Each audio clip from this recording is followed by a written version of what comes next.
A seller I worked with recently lost a cash offer and a contract within days of each other, not because of the market, not because of her home, but because of how she negotiated. And it cost her selling her home twice. If you're thinking about selling or buying, you need to watch this. I'm Anne Marie with the Kai's Company. I've been a full-time realtor for 25 years, living and doing business right here in Marion, Citrus, Levy, and Alachua counties in Florida. Today, I want to talk about something that can make or break your real estate transaction: negotiations. Most people walk into a negotiation thinking about one thing: who won? But here's the truth. In real estate, if only one side feels like they won, you probably don't have a deal. A successful negotiation means both the buyer and the seller leave the table feeling like they got something. That's the goal. Now let's talk about something sellers often don't want to hear. Your first offer is usually your best offer. The longer your home sits on the market, the more the perception shifts. Buyers start to wonder, why hasn't anyone else bought this? Is something wrong with it? After about 60 days, a listing is considered stale.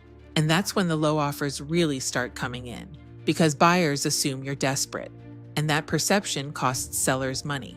Here's another thing people forget. Everything is negotiable, not just the price. The closing date, whether the washer and dryer stay, the pool cleaner, closing costs, and following the October 2023 class action lawsuit, even the buyer's real estate commission is now on the table.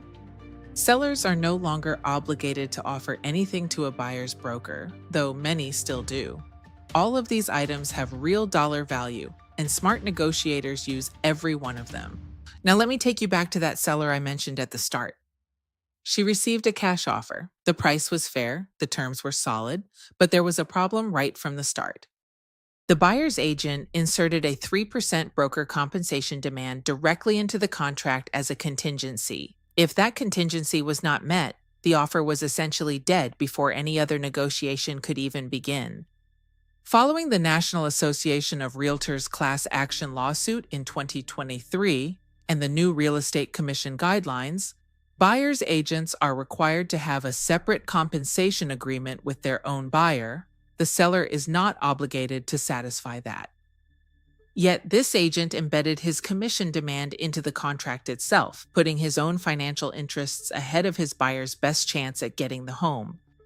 The result? A cash buyer who was ready, willing, and able to close lost the home, all because their agent prioritized his paycheck over his client. He made it clear to me that if he didn't get his 3% from the seller, there was no deal. Cash buyers are your strongest offers in most circumstances. There is no financing contingency, and typically no appraisal issue unless the buyer specifically includes one. In today's market, where inventory is high and buyers have choices, losing a cash offer over a broker compensation dispute is a significant and unnecessary loss. That same seller then went under contract with a VA financing buyer. During inspections, bigger ticket items came up, including an HVAC system beyond its life expectancy, though still functioning.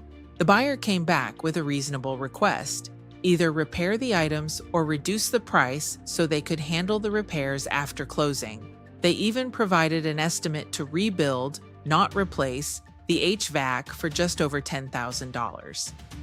A full replacement would have cost significantly more. That was a smart move by the buyer.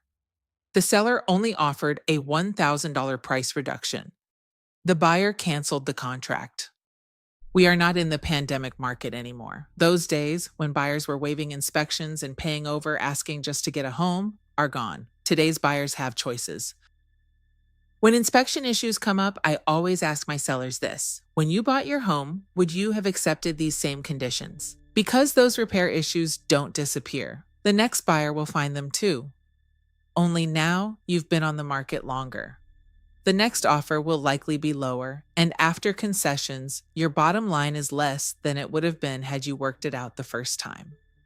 I want to hear from you. Put yourself in this seller's shoes. What would you have done with that cash offer? And what about the VA buyer's inspection request? Drop your answers in the comments below. There are no wrong answers, and I genuinely love to know your perspective. Negotiation isn't about winning. It's about both sides walking away feeling respected and ready to close. That's how deals get done. I'm Anne Marie Bortz with the Kai's Company. If you have questions about buying or selling in Marion, Citrus, Levy, or Alachua County, I'd love to put my 25 years of experience to work for you and your family. Call me directly at 352 405 1663. Let's talk about making your real estate needs happen.